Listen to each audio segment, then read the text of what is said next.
You're watching the Daily Climate Show on Sky News. Coming up on today's programme, California catastrophe as thousands of barrels of crude oil leak into the Pacific Ocean. All of Britain's electricity will come from renewable sources in just 14 years' time, the Prime Minister promises. And keeping it spherical, the round-the-world sailor Dame Ellen MacArthur tells me why she's so passionate about the circular economy.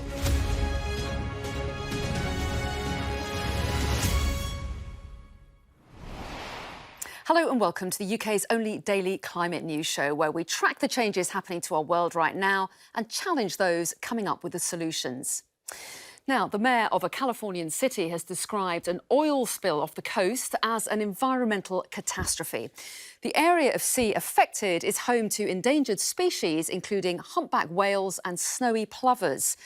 Dead birds and fish have already washed up on the shoreline as emergency workers race to set up booms on the ocean surface. Well, the accident happened off the coast of Huntington Beach, a city 30 miles south of Los Angeles. Now, heavy crude spilled into the Pacific Ocean between the city's pier and Newport Beach. That's a distance of more than 5 miles. Now, more than 572,000 litres, that's 3,000 barrels, leaked into the area. The spill, thought to be from an underwater pipeline, now covers about 13 square miles. The suspected broken pipeline is connected to an offshore oil platform called Platform Ellie. And Ellie is located nearly 9 miles off the coast of Huntington Beach. And it's thought the potential source of the leak is around 4.5 miles off the coast. Well, Amplify Energy also operates Ellen and Eureka nearby, and all 3 of the platforms have been shut down following that spill.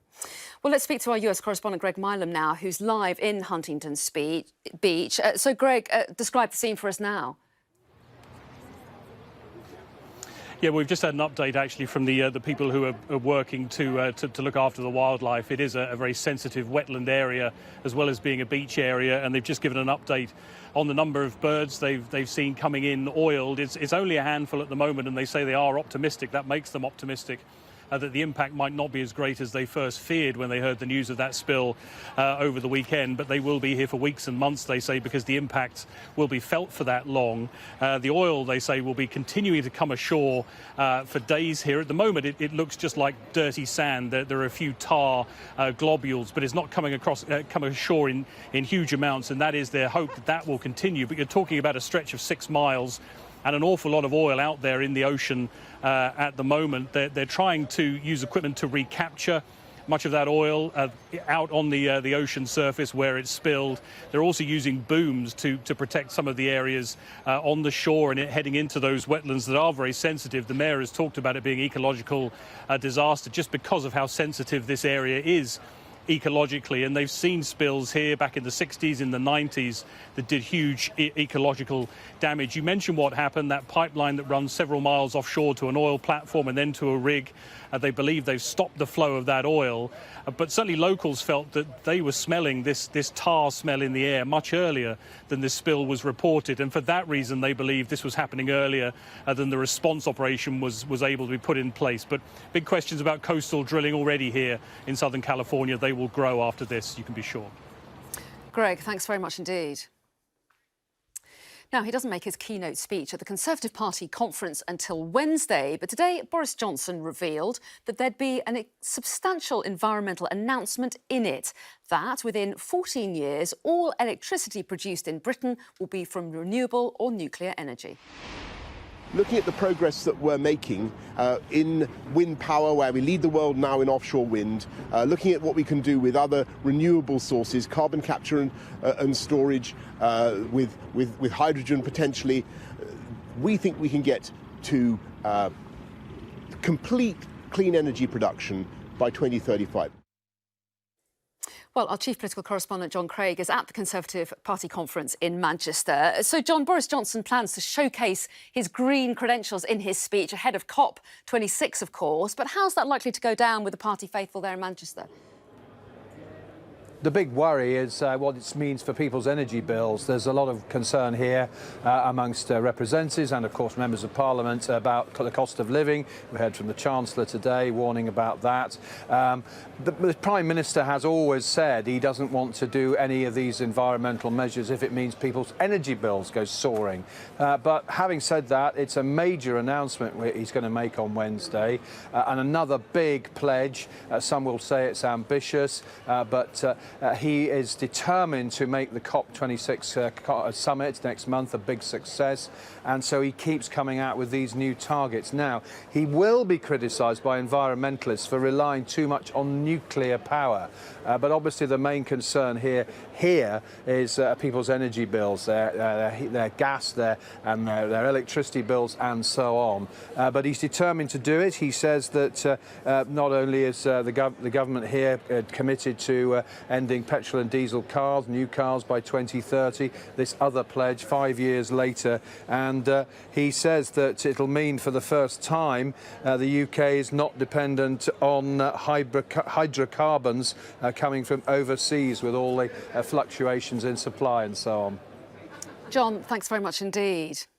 Well, let's just take a look at the scale of the challenge facing the government over the next 14 years. And you can see on our data dashboard the real-time power mix, where fossil fuels right now are making up 48% of the UK's power. You can see renewables are currently at 38% and nuclear constitutes 14% of our power right now.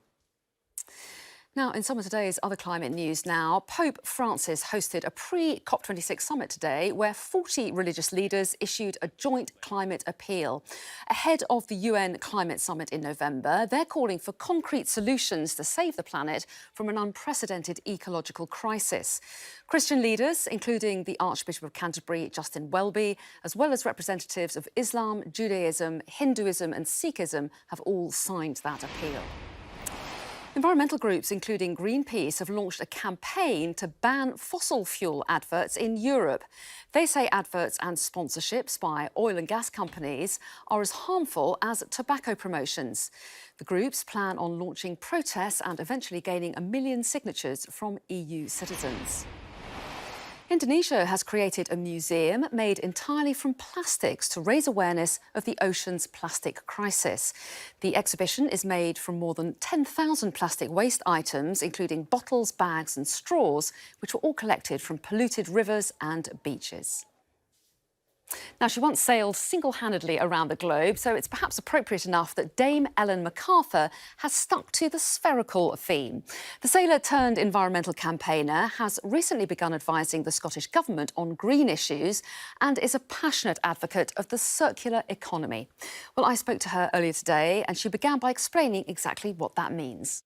The best way to describe a circular economy is to look at today's economy, which is linear. So we take a material out of the ground, make something out of it, and then the products get thrown away. Within a circular economy, you take a material out of the ground, you make sure that product stays within the economy for as long as possible. So it's all about eliminating waste and pollution to keep that value in the system, circulating the materials that sit within the products that sit within the system, and most importantly, regenerating natural capital. So actually making sure that biological materials have the ability to regenerate land. And it sounds like a pretty fundamental change to how we're doing things now. Are you talking about a wholesale systemic change to our economy? And if so, that's a very big ask, isn't it? It's a big ask, but it's a massive opportunity. And if we look at today's economy, we take a material, we use it and then we throw it away. In the long term, that simply can't run. We have finite resources available to us, and also we're releasing many greenhouse gas emissions. Within a circular economy, you have a massive opportunity to reduce emissions by keeping those products and materials in use. In fact, 55% of carbon emissions can be cut through switching to renewable energy, which is very understood. But a circular economy can help to tackle the remaining 45%. So bringing this back to the COP talks, what does success at that meeting look like to you? I think an agreement around what needs to be financed is crucial. Obviously, finance is a huge part of switching from a carbon-heavy, intensive economy to one which uses far less carbon. A lot of the renewables incentives have been brought into place in the developed world. But what about other incentives? How about incentives to how we make products and use products? How about incentives to help farmers farm in a different way and businesses to run in a different way? That's where the conversation needs to go as well. And you've just been appointed an environmental advisor to the Scottish Government. So what's your view on what their priorities should be? There's obviously a very clear switch to renewable energy, but within circular economy, it's about helping businesses, bringing in legislation to build that circular economy. So how can Scotland lead the way to build a circular economy, working with businesses, working with farmers, working with actors within the economy to switch from that linear straight line to that circular economy, which is ultimately regenerative and restorative and has a massive impact on carbon emissions?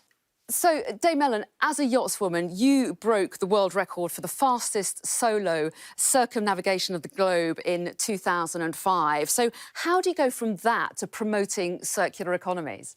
In some ways, it's very different, of course. I never thought I'd be speaking to you about economics, for example, when I was racing around the world. But actually, when you race around the world, you set yourself a goal, and that goal is to break the record or to get back alive or win the race. But actually, within this new challenge, the circular economy, this is about the future of our global economy. It's about the future of humanity. And actually, it really matters. And it's really important that we have a goal set to what that could look like. And that's what led me to the circular economy, looking at how can we use resources in our world. That's a goal. This isn't about running away from a problem, but it's about running towards a solution. And since we set up the Ellen MacArthur Foundation in 2010, our goal has been to look at the economics into a circular economy, to accelerate that transition to a circular economy, to truly understand what that looks like globally. And we now have a network of thousands of organisations and governments across the world working on that path. Do stay with us. Coming up after the break, I'll be joined by Tessa Khan, founder and director of Uplift, and James Woodhousen, visiting professor of forecasting and innovation at London South Bank University. And we're going to be discussing whether the UK can run on 100% clean electricity by 2035 and if countries should ban fossil fuel adverts.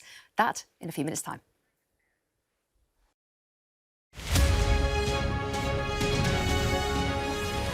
What we found in 2020 was that many people were drinking more than they usually would at the height of the pandemic. This research that we're publishing today shows that most people have returned to their pre-pandemic levels of drinking. However, for some people, for people who are already drinking at levels that are putting their mental or physical health at risk, which we refer to as high-risk drinkers, a third of those drinkers are still drinking more than they usually would. Which implies, this data implies, that these habits are now becoming ingrained. Anyone can be a high-risk drinker, and many people who drink at risky levels might not be aware of it. For this research, we used a World Health Organization validated tool, which involves 3 questions and looks at how frequently people drink, how much they drink in one occasion, and how frequently they binge drink. However, definitions can be complicated and it doesn't help if people to recognize their own drinking. So we would recommend everyone sticks to the Chief Medical Officer's guidelines of drinking no more than 14 units over a week, ideally over 3 or more days, and that everyone plans in at least 3 drink-free days during the week. Our advice would be to visit our website, drinkaware.co.uk, and complete our self-assessment tool to get a really good understanding of your drinking and what it might mean for your health. Our website has lots of hints and tips to help you cut down.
We don't understand that every lake or a pond is a habitat in itself, which houses frogs, snakes, crabs, turtles, birds, so many different life forms.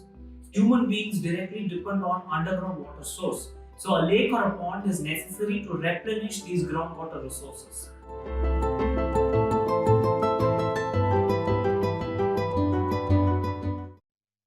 Did you know that driving us to school creates extra toxic air at drop-off and pick-up times?